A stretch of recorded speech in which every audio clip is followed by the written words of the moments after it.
बिस्मिल्लाहिर्रहमानिर्रहीम। अस्सलाम वालेकुम नाज़रीन, आप देख रहे हैं PSA डिजिटल और मैं हूं आपका होस्ट मोहम्मद अहमद साजिद।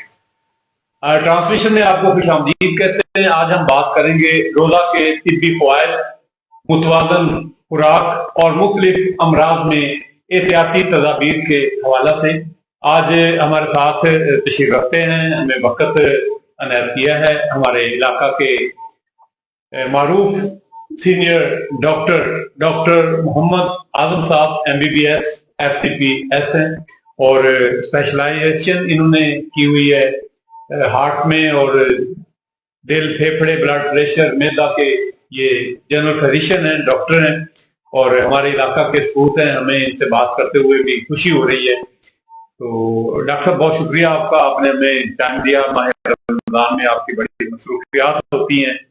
और नाज़रीन, मैं आपको बताता चलूं कि आज हमने डॉक्टर साहब से हॉस्पिटल में बात करने की कोशिश की, लेकिन वहां पर भी THU हॉस्पिटल हवेली लखा में बड़ा रश था। मेडिकल के हवाले से MLC लेने के लिए लोग आए हुए थे, पेशेंट का भी रश था।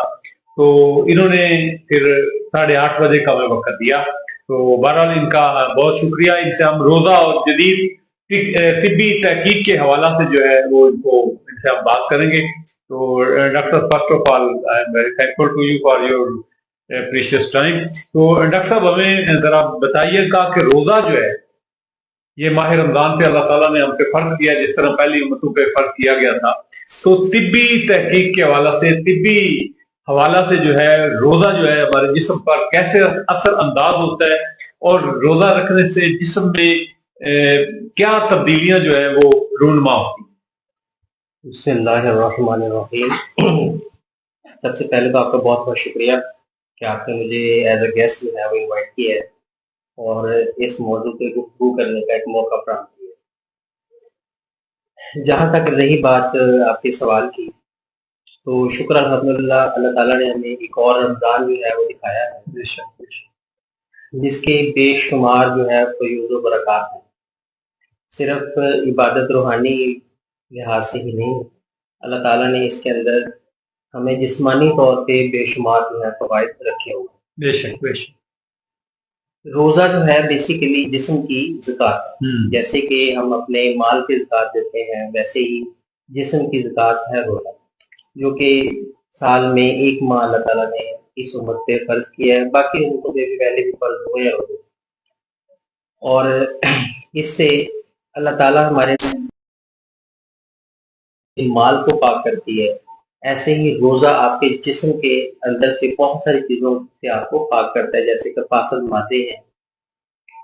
हम उसके अंदर जो हमें फायदा हासिल होते हैं वो ये है कि जब जब हमारा जिस्म बॉडी में नुकसानदेह हो रहे होते हैं, जैसे कि एक्सेस फैट है, बहुत सारे फासल मादे हैं, हमारे डैमेज सेल्स हैं, मैदे के मसाइल हैं, ये सारी की सारी चीजें बेहतर होती हैं। जदीद साइंस ये बात एंडोर्स करती है कि अगर आप इंटरमिटेंट फास्टिंग करें, यानी कि कम से कम अगर आपने खाना खाना तो 8 से 10 घंटे के बाद खाएं, तो उससे इवन कैंसर सेल्स जो हैं वो तक बॉडी जो है उसको क्लीन अप करती है। अच्छा, एक जापानीज साइंटिस्ट हैं, उन्होंने इसके ऊपर वर्क किया और उनको नोबेल जो प्राइज है वो भी अवार्ड किया।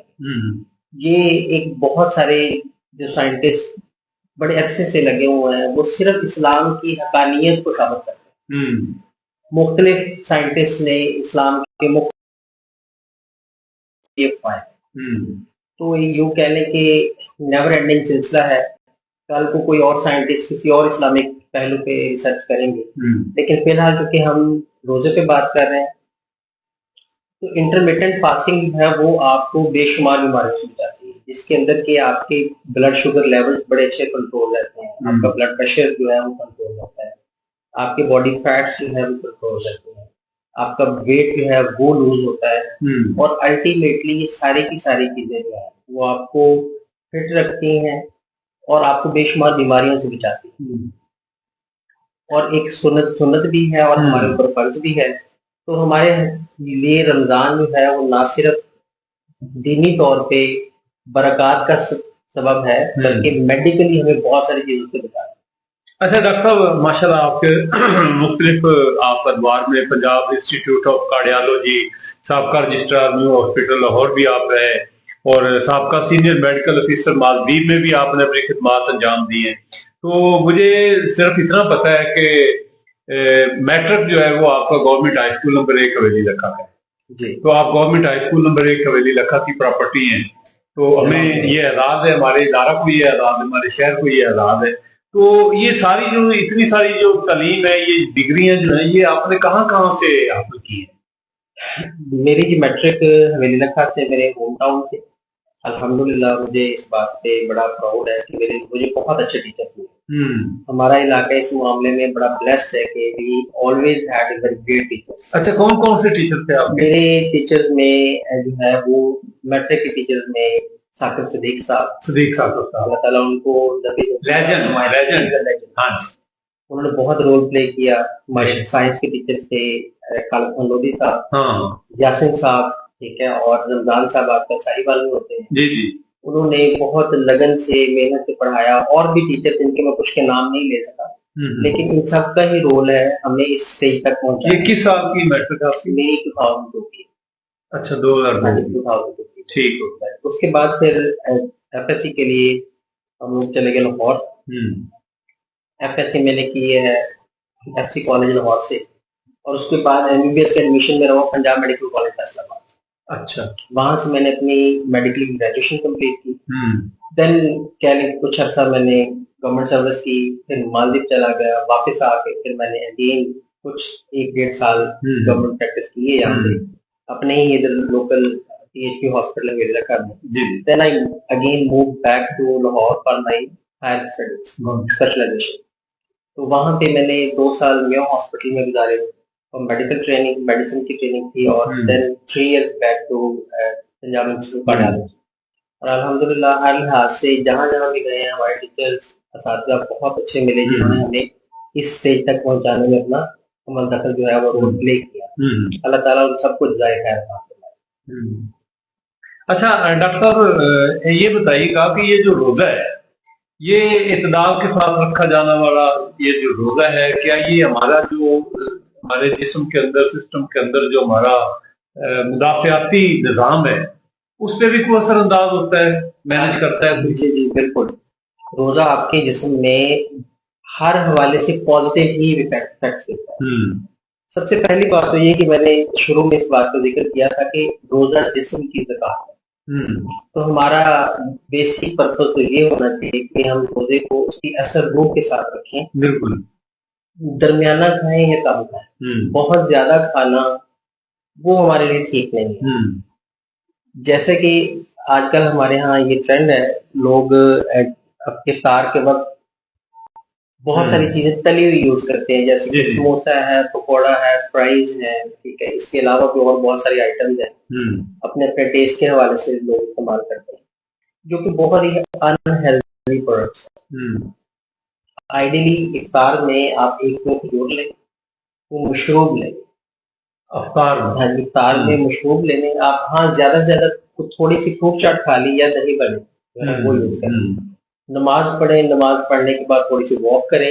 एकदम से सारा दिन खाली पेट रहने के बाद एकदम से आप अपने स्टमक को फ्लड नहीं करें। 12-13 घंटे का वक्त होता है, 13 घंटे का वक्त होता है, उसको एकदम से ना पूरी तरह भर लिया जाए। उससे फिर लोग तंग होते हैं, स्टमक इश्यूज बनते हैं, उनको सुस्ती, काहली का जो है वो उसमें फैक्टर आ जाता है। नमाज, ये जो मैंने आपको बताया है कि इक़्तिदार के साथ इफ्तार करने के बाद नमाज पढ़े, थोड़ी सी वॉक करें, वॉक करने के बाद फिर वापस आके अपने हल्का फुल्का एक चपाती खानी है तो वो एज पर योर टेस्ट वो खाएं, उसमें कोई इशू नहीं।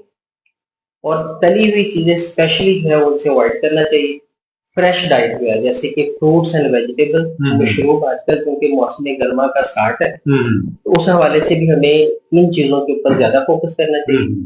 और इसी तरह सहरी में, हाँ जी, सहरी में हमारा जो है ऐसी डाइट लेनी चाहिए जो एक तो क्वांटिटी उसकी मुनासिब सी हो, और जो हमें सारा दिन के लिए ये रोजे में हमें चलाती है, तवानाई जो हमारी बरकरार है।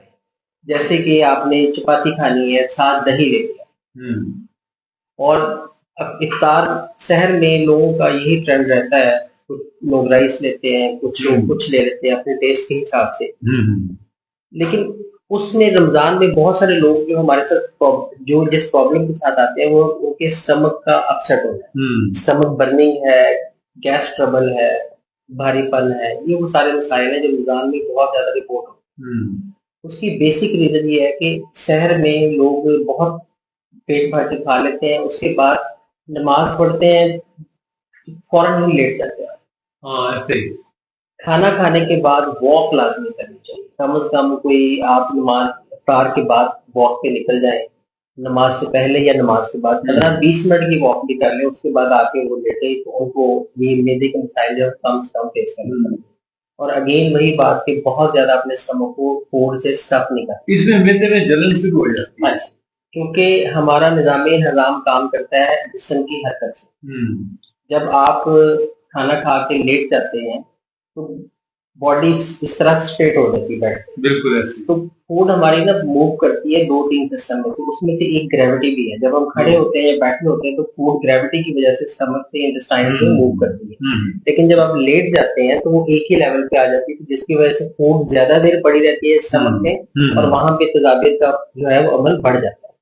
ये बेसिक प्रॉब्लम है जो रमजान में लोगों को फेस करनी पड़ती है और उस स्टमक की प्रॉब्लम से ज्यादा हमारे पास। मतलब दूसरे लफ्जों में ये है कि रमजान में हम सबसे बड़ी गलती जो है वो ज्यादा खाने की करते हैं, पहली और आखिरी दफा समय की खाते हैं, ठीक है, तो उससे फिर हमारा जो मैदा है वो डिस्टर्ब हो जाता है, ये जलन वगैरह और दीगर जो मामलात हैं ये भी पैदा हो जाते हैं। अच्छा डॉक्टर साहब ठीक है, कोशिश करेंगे कि आपकी हिदायत पर जो है वो हमारे नाज़रीन भी अमल करेंगे। तो डॉक्टर साहब ये बताइएगा कि नमकीन और ज्यादा मीठी चीजें जो है वो क्या सहर व अफ्तार में इस्तेमाल की जा सकती है? इसमें हर चीज के अंदर इतदाल है, वो तो इस्लाम का तरीका है कि म्याना रवि इख्तियार की जाए। किसी भी चीज की ज्यादती जो है वो अल्टीमेटली आपको ये आज नहीं डिस्टर्ब करेगी तो लेटर ऑन डिस्टर्ब करेगी। रमजान में इन फूड मॉडिफिकेशन के हवाले से जो सबसे ज्यादा मेजर कंसर्न है वो डायबिटिक्स का होता है, जैसे लोग जिनको शुगर होती है तो उनके लिए कुछ डाइट मॉडिफिकेशन होती है और प्लस ये कि उनकी मेडिसिन के अंदर भी कुछ मॉडिफिकेशन करने पड़ते हैं। तो जो लोग डायबिटीज के शिकार हैं वो अक्सर लोग इस चीज से डर रहे होते हैं कहीं हमारी शुगर लो ना हो जाए, तो हम क्या करेंगे, रोजा रखा हुआ है ना कुछ खा सकते हैं और हॉस्पिटलाइज होने से डरते हैं कि ड्रिप्स लगेंगे तो रोजा टूट जाएगा। इमरजेंसी सूरत में आल्टो के एक आध इंजेक्शन दिया जा सकता है, उससे रोजा मुतासर नहीं होता। इस्लाम ने इसकी प्रोविजन दी हुई है कि हम अगर मेडिकली किसी बंदे को जरूरत पड़ जाती है कोई उसकी लाइफ सेव करने के लिए आप उसको इंजेक्टेबल दे सकते हैं, लेकिन ये रूटीन में ऐसी एक्टिविटीज कैरी आउट करना ये मुनासिब नहीं है। तो लिहाजा जो डायबिटीज के लोग इफेक्टेड हैं उनके लिए मेरी ये कुछ मेरे जो इस वक्त नाज़रीन जो है वो देख रहे होंगे, सुन रहे होंगे, मैं उनको बताना चाहूंगा। हमारे घरों में हमारे जो बुजुर्ग हैं, जो साहिबाब रिश्तेदार है, बहुत सारे लोग हैं शुगर से मुतासर हैं, तो उनके लिए ये है कि जो शुगर की मेडिसिन वो पहले मॉर्निंग में लेते थे, जैसे कि नाश्ते से पहले या बाद में लेते थे, या इंसुलिन नाश्ते से पहले या बाद में लगाते थे, तो काइंडली उसको उस डोज को शिफ्ट करके इफ्तार के बाद लें, ठीक है। और जो नाइट की डोज है उसको आप सहर पे लें। अगर कोई इंसान इंसुलिन लगा रहा है, ठीक है, ऐसा पेशेंट इंसुलिन लगा रहा है और उसकी शुगर जो है वो इंसुलिन डिपेंडेंट है, वो इंसुलिन के बगैर कंट्रोल नहीं होती, अगर उसको डेली यूनिट्स लगाने पड़ रहे हैं, बिल फर्ज हम सपोज कर लेते हैं कि उसको 40 यूनिट्स पर डे यूज करने पड़ते हैं, तो उनको चाहिए कि वो अपनी जो इंसुलिन की डोज है वो 10 to 20% कम करके, यानी कि जो नाइट डोज है उसको भी कम करके लगाएं, ताकि मॉर्निंग में ड्यूरिंग फास्टिंग उनकी शुगर ड्रॉप होने का, हाइपोग्लाइसीमिया में जाने के चांसेस जो है वो कम है। मतलब अगर पहले 40 पॉइंट्स रखते हैं तो इस महीने में जो है वो शाम में 33-34 पे आ जाए, ठीक हो गया, 8-10 कम कर, ठीक हो गया। अच्छा फर्क करें, एक शुगर पेशेंट है, उसने रोजा रखा हुआ है, तो अल्लाह ताला की तरफ से भी कुव्वत मिल जाती है, अल्लाह ताला भी मदद करता है, तो एक बंदे की अगर शुगर लेवल जो है वो डाउन हो जाए, तो कहाँ तक शुगर लेवल अगर उसका डाउन हो जाए तो उसको रोजा जो है वो अफ्तार कर देना चाहिए, अगर जान जाने का खतरा है? असल में बहुत सारे लोग, ये मुख्तलिफ बॉडी का रिस्पॉन्स होता है। कुछ लोग जो है उनकी शुगर मुसलसल हाई रहती है, अगर उनकी शुगर दिन में एक इंसान की शुगर 350 से 400 तक रहती है, अगर उसकी शुगर आ गई 120-25 पे, जो कि एक आम इंसान के लिए बिल्कुल नॉर्मल है, लेकिन वो पेशेंट इस शुगर पे गिर जाएगा क्योंकि उसकी बॉडी को ये लगेगा कि शुगर बहुत लो हो गई। तो अगर कोई इंसान ऐसा है जिसकी शुगर लो हो गई है रोजे के दौरान, तो उसको अपना, अगर कहीं कोई नजदीक हॉस्पिटल है तो हॉस्पिटल चले जाए, वहां पे पहले शुगर चेक करवा ले। रोजे में इंजेक्शंस किसी की लाइफ सेव करने के लिए अलाउड है, तो लिहाजा शुगर के डायरेक्ट इंजेक्शन दिए जा सकते हैं। लेकिन अगर किसी इंसान के पास ये फैसिलिटी नहीं है कि उसके करीबी कोई हॉस्पिटल नहीं है, तो ज्यादा देर शुगर लो में रहना बहुत ज्यादा नुकसान हो सकता है, तो उससे उस इंसान की लाइफ को भी खतरा हो सकता है। तो लिहाजा उस सूरत में फिर उसको रोजा अपना इफ्तार कर लेना चाहिए, पहले उसको अपना रोजा तोड़ कुछ कुछ खा लेना चाहिए। अच्छा डॉक्टर, आपने बातों बातों में बताया भी है, लेकिन थोड़ा सा क्लियर कट हो के हमारे जो नाज़रीन है जो हमें देख रहे हैं, उन्हें जरा बताइएगा कि खासकर जो मैदे के मरीज हैं वो रोजा कैसे रखें? हाँ जी, जो लोग मैदे के मरीज हैं जो उनके लिए कुछ एहतियात हैं जो मेडिकली प्रूवन है और इस्लामिकली भी प्रूवन है। एक कि जब भी उन्होंने इफ्तार करनी है, वो कुछ चीजें हैं जो अपनी इफ्तार की लिस्ट से निकाल, जिसमें कि तली हुई चीजें, बहुत मुर्गम मुसल्लम खाने हैं, या चटपटी आइटम जो हमारे अक्सर मार्केट में मिलते हैं, लोग घरों में भी बना लेते हैं। ये समोसे पकौड़े हो गए, टिक्कियां हो गई, समोसे हैं, पकौड़े हैं, कटलेस है, शामी है, बिल्कुल बिल्कुल, फ्राइज है, इस तरह की चीजें जो है वो अपनी इफ्तार में से निकालें। उनको चाहिए कि वो ऐसी डाइट पे शिफ्ट हो जाए जो कि फ्रेश हो, प्लांट और फ्रूट बेस्ड हो, जैसे कि वेजिटेबल और फ्रूट बेस्ड हो, वो उनको यूज करें। और पानी का इस्तेमाल बहुत अच्छा करना चाहिए। सहर और इफ्तार और सहर के दरमियान कम से कम जो उनको 2 to 2.5 लीटर पानी जो है ना वो यूज करना चाहिए। देन अगेन मैंने पहले भी ये बात की कि अपने मैदे को इतना नहीं भर लेना एकदम से ही, 13 घंटे का तकरीबन ड्यूरेशन बन जाता है, एकदम से इतनी फ्लडिंग नहीं कर देनी खून की कि हम उसमें ही तंग हो जाए।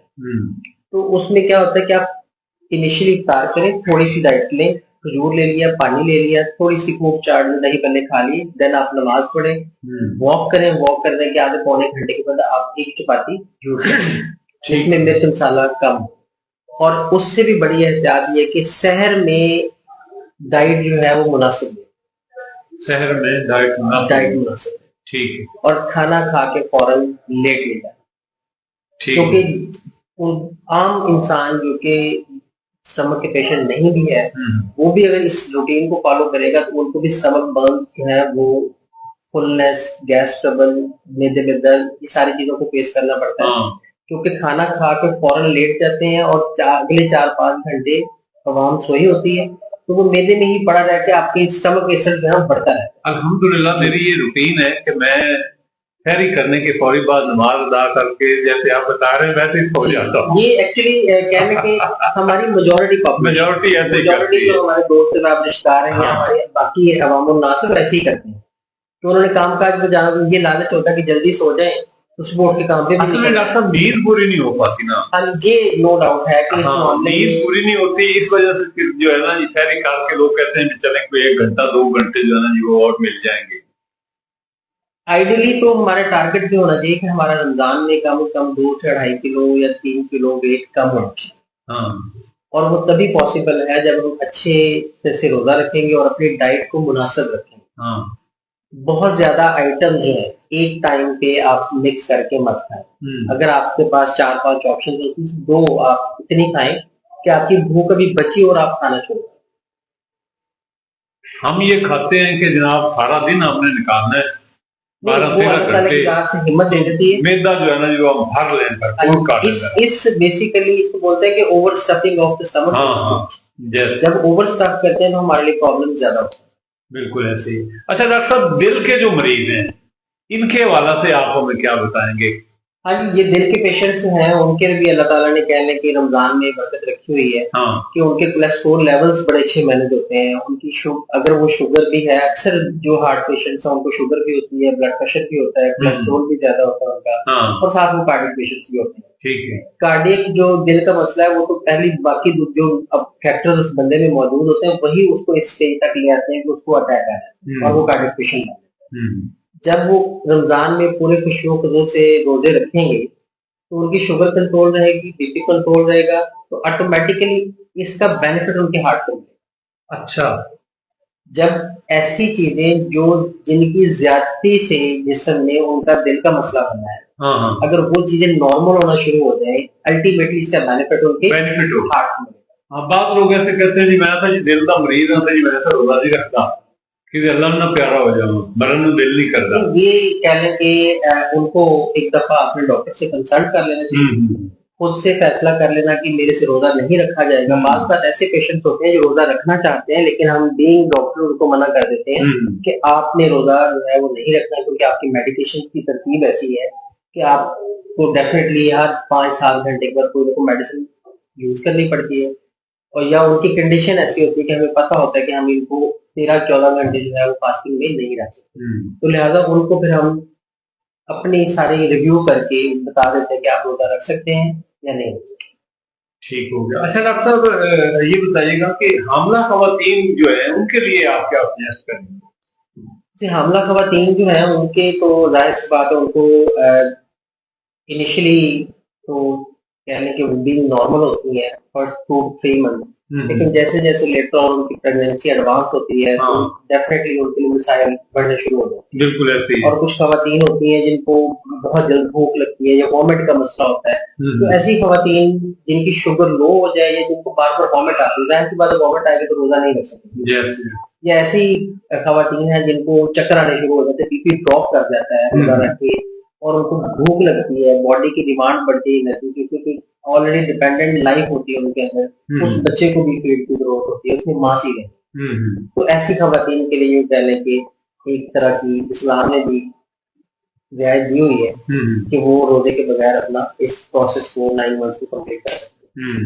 ठीक हो गया, ठीक हो गया। अच्छा इसी तरह डॉक्टर साहब छोटे बच्चे जो होते हैं, मतलब बेटीन जो होते हैं, और कुछ मतलब जैसे भी कम बच्चे होते हैं, उनको बड़ा शौक होता है, वालिदैन को भी बड़ा शौक होता है कि मेरा बेटा जो है ना जी वो रोजा रखे, आज उसका पहला अफ्तार है, तो ये छोटे बच्चों के लिए क्या आप सजेस्ट करें? सर छोटे बच्चों में ये है कि एक दफा बच्चे रख लेते हैं, रोजा रख लेते हैं, लेकिन बच्चों को उनका मेटाबॉलिक रेट बहुत हाई है, ठीक है, उनकी वो स्कूल गोइंग भी होती है, वहाँ भाग दौड़ और ये सारी चीजें, तो उनके अंदर ये है कि उनको एनर्जी भी ज्यादा रिक्वायर्ड होती है। तो लिहाजा बच्चे जब तक कि प्रॉपर समझदार ना हो जाए और उनकी इस सारी चीजों को मद्देनजर रखते हुए आप पेरेंट्स को चाहिए कि उनको पहले ट्रेन करें, उनको समझाएं।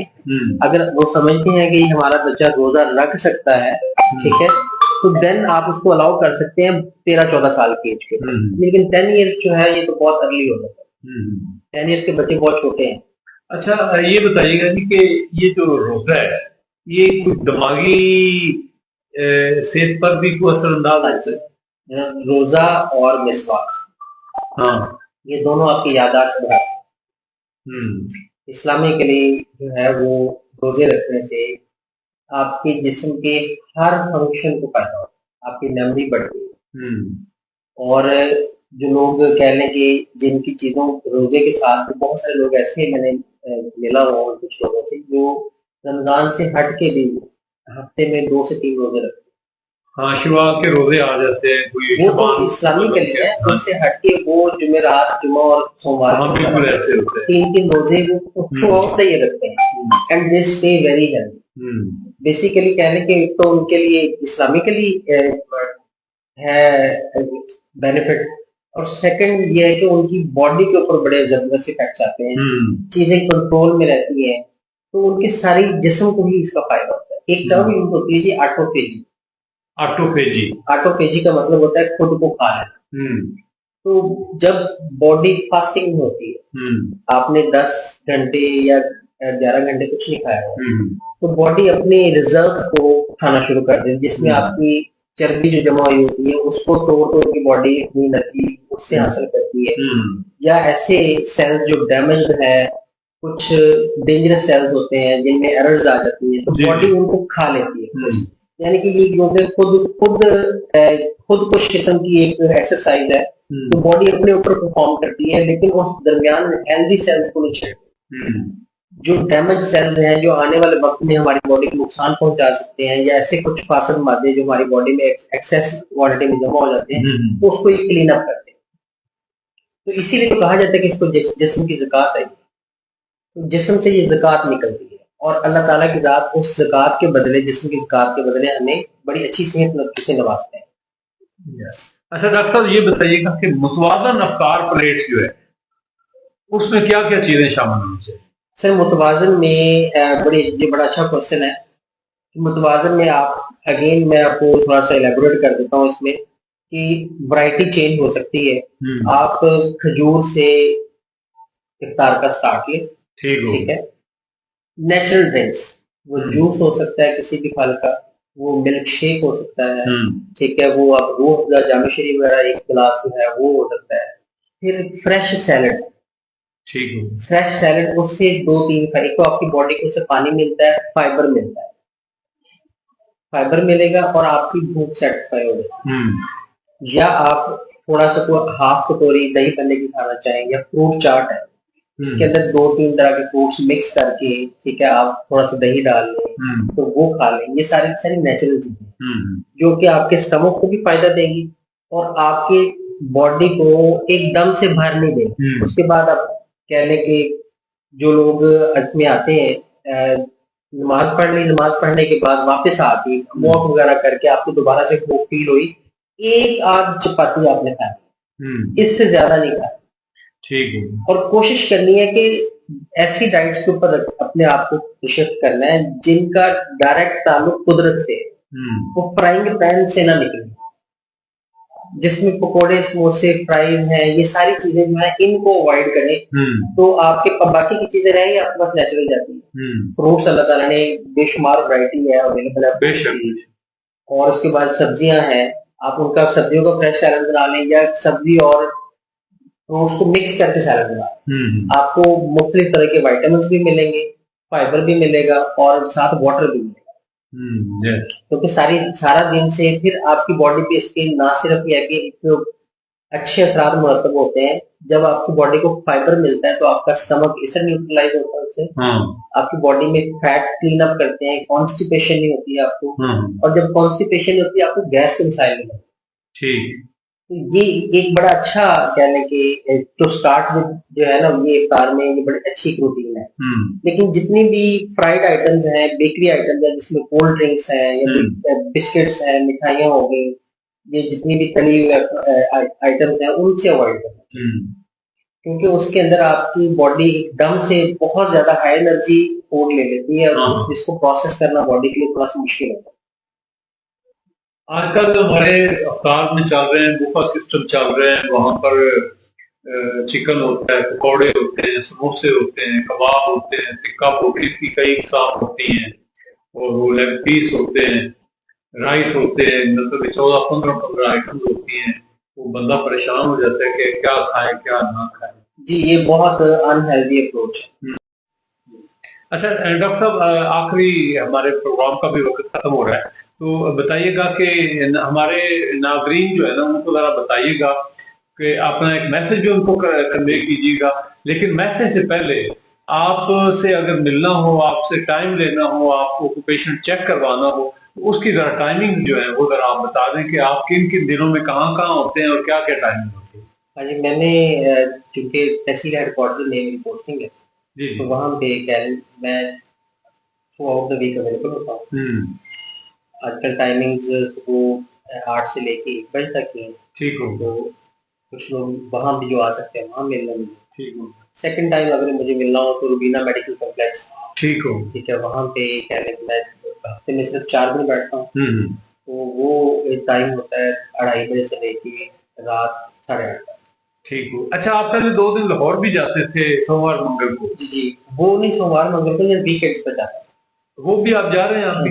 नहीं, वो कह रहे थे मैं अपना 6 डेज कंप्लीट करने के बाद मूव करता अच्छा, अपनी ठीक हो गया। ड्यूटीज कंप्लीट करने के बाद। हाँ, अच्छा चलें, ठीक हो गया। डॉक्टर साहब, हमारे नाज़रीन के लिए आप कोई मैसेज कन्वे कर दें रोजे के हवाला से कि हाँ जी, मैं अपने सब अपने जो इलाका मकनी है, दोस्त अहबाब, रिश्तेदार, सबके लिए एक मैसेज ये है रोजे के हवाले से कि कम खाइए, काइंड खुदारा वो फूड लें जिस जो तली हुई ना हो, फ्रेश फ्रूट्स, मशरूब, ये चीज़ें इस्तेमाल करें क्योंकि अब गर्मी का स्टार्ट हो चुका है। सारे दिन से बॉडी पानी के लिए तरस रही होती है, डिहाइड्रेट होती है, तो पानी का कंटेंट अपनी डाइट में बढ़ाएं।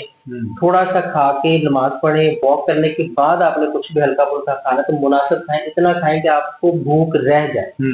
और सहरी में भी कम खाएं और खाना खा के फौरन लेटिए मत। जितने भी लोग खास तौर पे ये मैदे के मरीज हैं, उनके लिए तो ये खास तौर पे है कि खाना खा के फौरन लेटना नहीं है, कम से कम हाफ एन आवर वॉक करें, उसके बाद आप जाके अपने बिस्तर पर लेटें। बहुत शुक्रिया डॉक्टर साहब। नाज़रीन, आज की मालूमाती गुफ्तगू से जो है वो हमें ये पता चला है कि अगर हम मुतवाज़न ग़िज़ा इस्तेमाल करें तो रोज़ा जो है हमारी सेहत के लिए इंतहाई मुफीद हो सकता है। तो अल्लाह ताला हमें इस माह रमज़ान का अदब एहतराम करने की तौफीक अता फरमाए। अपने मेज़बान मोहम्मद अहमद साजिद को कैमरा टीम के साथ इजाज़त दीजिएगा। अल्लाह हाफ़िज़।